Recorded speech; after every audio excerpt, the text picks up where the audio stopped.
नमस्कार दोस्तों, आपका स्वागत है आपके अपने YouTube चैनल अद्भुत ज्ञान गंगा पर। एक बार महर्षि नारद भगवान शिव से मिलने कैलाश पर्वत पर आए। वहां आकर उन्होंने भगवान शिव को प्रणाम करते हुए कहा कि प्रभु, क्या आप जानते हैं कि आजकल पृथ्वी के क्या हालात हैं? भगवान शिव हैरान होकर बोले कि नारद, ऐसा क्या हो गया है जिसका समाचार देने के लिए आपको यहाँ आना पड़ा? नारद बोले, प्रभु, पृथ्वी पर मनुष्य ही मनुष्य का दुश्मन बना बैठा है। बुजुर्गों को तो कोई पूछता भी नहीं है। उनकी हालत बहुत दयनीय है। कृपया अब आप ही कुछ करें। उस समय माता पार्वती भी वहीं थी। नारद की बात सुनकर वह बोल पड़ी कि प्रभु, क्यों ना एक बार हम पृथ्वी भ्रमण करके सब कुछ स्वयं देखें।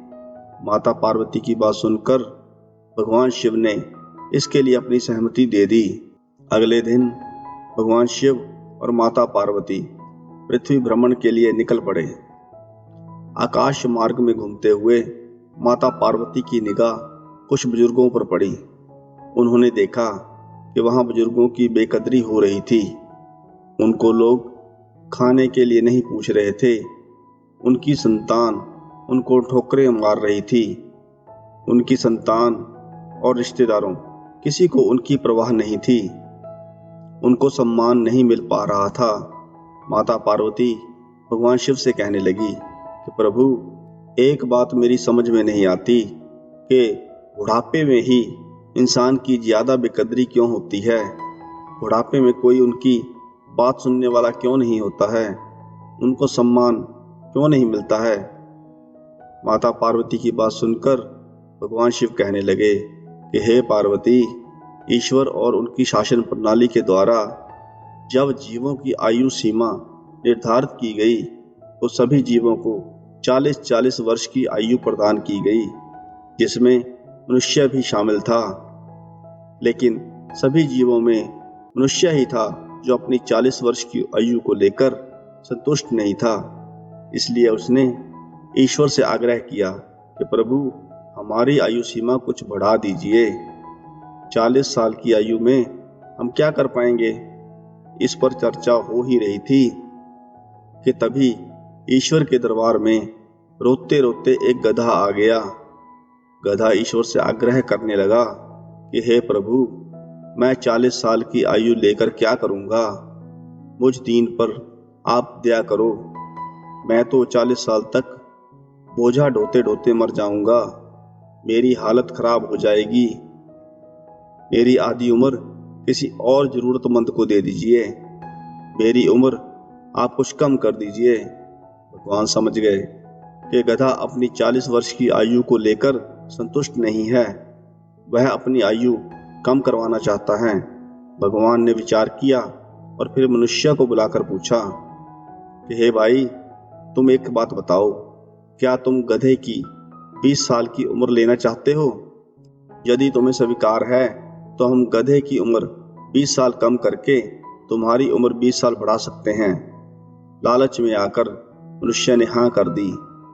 तो भगवान ने गधे की उम्र 20 साल कम करके मनुष्य की उम्र 20 साल बढ़ा दी। इस प्रकार से मनुष्य की उम्र 60 वर्ष की हो गई। मनुष्य की उम्र 60 वर्ष तो हो गई, फिर भी मनुष्य मन से संतुष्ट नहीं हुआ और भगवान से अपनी उम्र और बढ़ाने के लिए कहने लगा। इसी समय वहां दरबार में एक कुत्ता आ गया। कुत्ता ईश्वर से प्रार्थना करने लगा कि प्रभु, आपने हमारी उम्र 40 वर्ष की तो कर दी। हम तो डंडे खा खा कर बर्बाद हो जाएंगे। हमारा जीवन बेकार हो जाएगा। ऐसे जीवन का क्या फायदा? आप एक काम कर दें कि हमारी उम्र आधी कर दें। हम 20 वर्ष की आयु में ही खुश हैं। भगवान शिव कहने लगे, हे पार्वती, कुत्ते की बात सुनकर भगवान ने मनुष्य को फिर बुलाया और कहा कि यदि तुम्हें और उम्र चाहिए तो तुम्हें कुत्ते की 20 वर्ष की उम्र मिल सकती है। स्वीकार करो तो हम कुत्ते की उम्र 20 वर्ष कम करके तुम्हारी उम्र 20 वर्ष बढ़ा देते हैं। मनुष्य ने फिर लालच में आकर हाँ कर दी। भगवान ने कुत्ते की उम्र 20 वर्ष घटा दी और मनुष्य की उम्र 20 वर्ष और बढ़ा दी। इस प्रकार से मनुष्य की उम्र 80 वर्ष की हो गई। भगवान शिव कहते हैं कि हे पार्वती, मनुष्य 80 वर्ष की आयु पाकर भी मन से संतुष्ट नहीं हुआ और भगवान से अपनी उम्र और बढ़ाने के लिए आग्रह करता ही रहा। तब उसी दरबार में एक उल्लू आ जाता है जो भगवान से प्रार्थना करता है कि हे प्रभु, हम 40 वर्ष का इतना लंबा जीवन जीना नहीं चाहते, आप हमारी उम्र को घटा करके 20 वर्ष कर दो। भगवान ने मनुष्य को फिर बुलाया और कहा, यदि तुम अपनी उम्र में और बढ़ोतरी चाहते हो तो हम तुम्हें उल्लू की उम्र के 20 साल कम करके तुम्हारी उम्र 20 साल और बढ़ा देंगे। यदि तुम उल्लू की 20 वर्ष उम्र चाहते हो तो तुम हाँ कर दो, हम तुम्हारी उम्र बढ़ा देते हैं।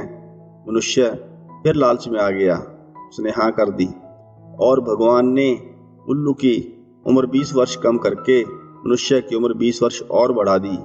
इस प्रकार मनुष्य की उम्र 100 वर्ष की हो गई।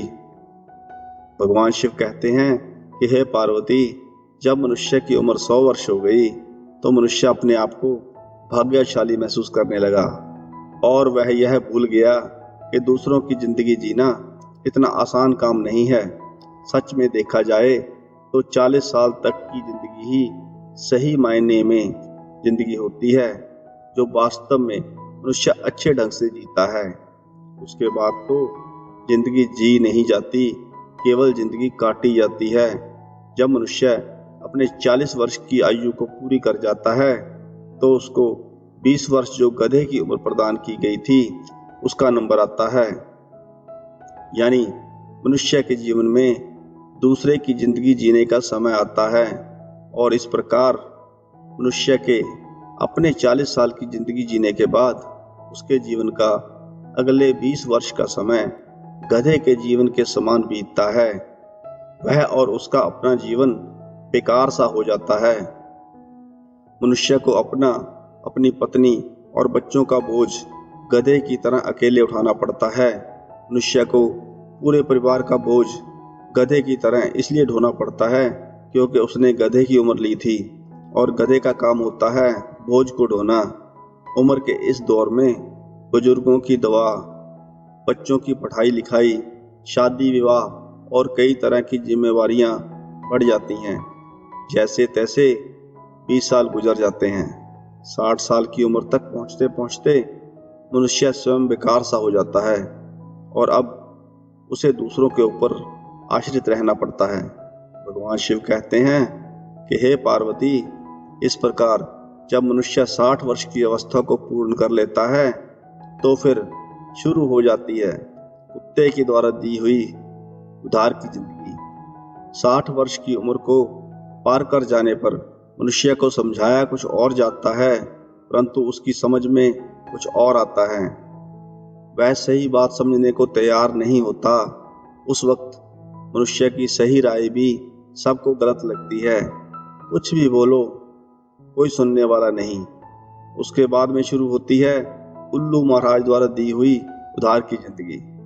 जब मनुष्य 80 साल की उम्र में प्रवेश करता है तो इंद्रियां शिथिल हो जाती हैं। वह कब क्या करता है उसे खुद पता नहीं चलता। कानों से कम सुनाई देता है, आंखों से कम दिखाई देता है। बोला कुछ और जाता है, सुनाई कुछ और देता है। वह उल्लू की तरह बैठा बैठा ताकता रहता है।